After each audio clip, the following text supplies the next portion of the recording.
James here with New Adventure Films. If you own a 360 camera, you know that over the past few years, the technology has improved dramatically. 360 videos are an incredible way to showcase the location, fully immersing your audience and making them feel like they're actually part of the scene. In this short tutorial, I will show you the best methods for capturing 360 video, how to edit it, and how to make the video ready for viewing on social media platforms and VR headsets. I will be using an Insta360 X5 camera to capture my video at various locations, the Insta360 app to do the 360 conversion, and Adobe Premiere Pro to do the final edits. Let's get started. The first step in capturing a 360 video is to find a beautiful location. Make sure it has a wide view of the surrounding area and no people. You don't want the camera to be hemmed in by bushes, trees, or other obstructions, or to have people walking by in the background. Next, attach your 360 camera to a sturdy monopod, as the camera will get rid of most of it in the final video. For the best human eye perspective, I set the camera to about 5 feet off the ground. Next, using the Insta360 app on your cell phone, connect your camera. Make sure you're shooting in 360 mode and at the highest resolution possible. The X5 shoots in 8K 30 frames per second, which ends up to be about 4K per lens. Next, in manual mode, set your ISO, shutter speed, and white balance. You can always use auto mode if you're not comfortable putting in your own settings. Then tap the shutter button. Then walk away and hide somewhere so that you won't be in the video. In this video, I was using a SIRUI P325FL carbon fiber monopod with a Robus quick release clamp with an archetype plate because it was very sturdy. However, after filming everything, I found I could see the Robus quick release when looking down. So I switched to my Insta360 monopod with a K&F concept extension. By using the Insta360 monopod with a K&F concept extender and covering the monopod legs with river rocks, I was able to get the camera 5 feet in the air and make it look like there was nothing holding it up. Okay, here we have our raw video file that we just took from the settings on the Insta360 X5 out in the desert here. We need to open it and convert it to a 360-degree video file. All right, here's our file, but what we need to do is crop the start time and the end time. If you pan through this, you could see me in it. We don't want to see me in it. So what we're going to do is move the playhead until I am hidden out of the picture. There we go. And we're going to drag the left-hand side start to the beginning here.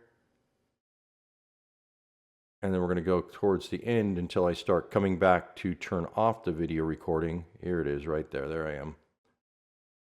So we're going to go down to here. And we're going to drag the right-hand side of the video playhead. We move the playhead. You could see I'm not in the video. And you could see it's a 360 video. Okay, so the next step is we're going to export this. Now we want to keep this same parameters, except we want to make this say 360 video. So here's our 360 video. We got to name it again. 360 video convert. We want to keep this to 7680 by 3840.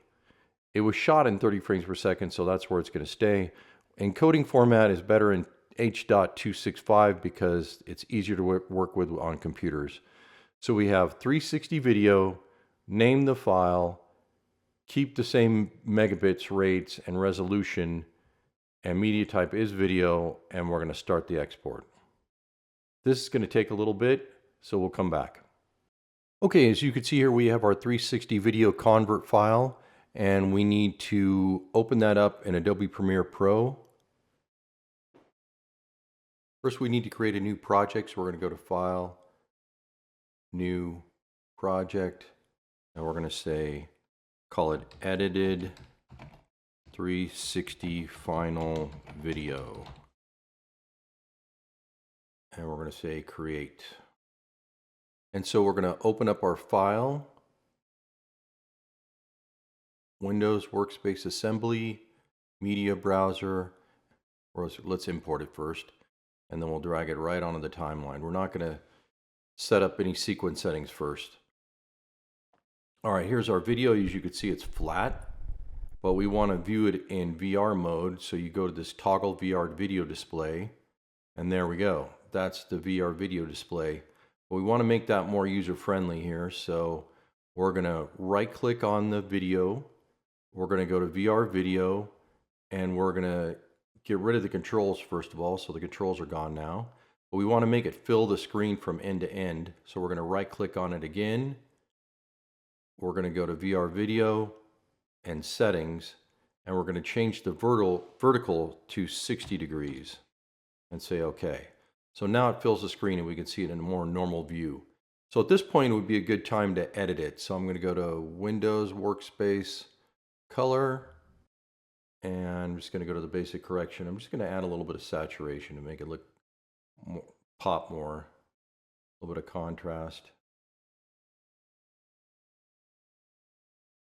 and a little bit more warmer color temperature. Okay, there we go. Now that we've edited our 360 video, as I'm panning through here, I can see the monopod shadow and I want to remove that. I'm going to show you how you can easily do that. But the first thing we need to do is switch back to the normalized view, toggle off the VR display so we could see the whole shadow. So on our clip, we want to right click on it and we want to say up here, replace with After Effects composition, and click on that. That's going to open up Adobe After Effects so that we can edit the clip and mask it in there. Make sure to save your project in the same folder that you're saving your Premiere Pro projects in so that they can sync together. Okay, here we have our 360 video open in After Effects, and we're going to select the pen tool on the top and we're going to draw a mask around the monopod shadow, just roughly.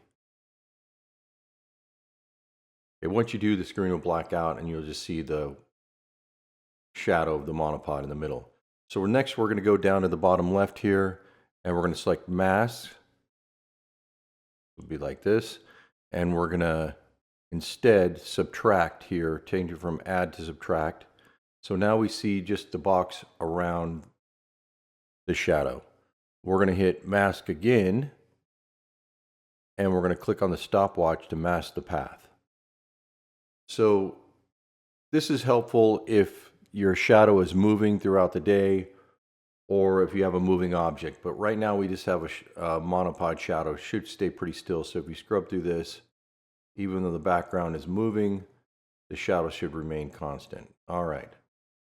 From here, we want to go to Window at the top, then Content Aware Fill.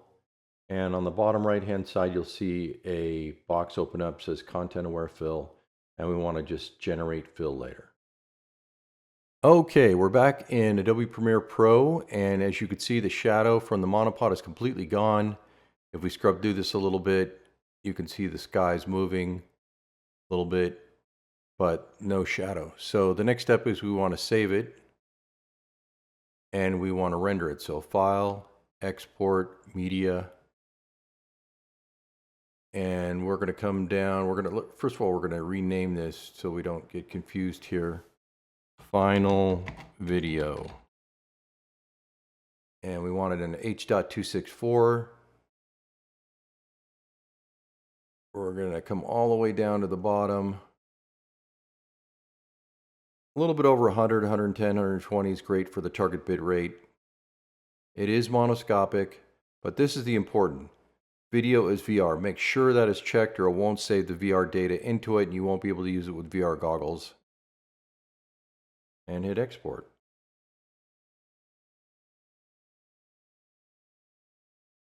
Now that you've created and edited your 360 videos, you can add them to social media like Facebook and YouTube. And just a couple of creative tips. First, this is video, so it's best to have something moving in the video, like a flowing river or trees blowing in the wind. Second, sound effects add a lot to the video, especially if you didn't have great audio when you created the video. Sounds like wind blowing or birds chirping can really draw in your viewers. I use Envato sound effects in some of my videos. If you have any questions or comments, please leave them in the comments below. And if you find this video useful, please give it a like and subscribe and hit the notification button to see more of my how-to and adventure videos. Thanks for watching.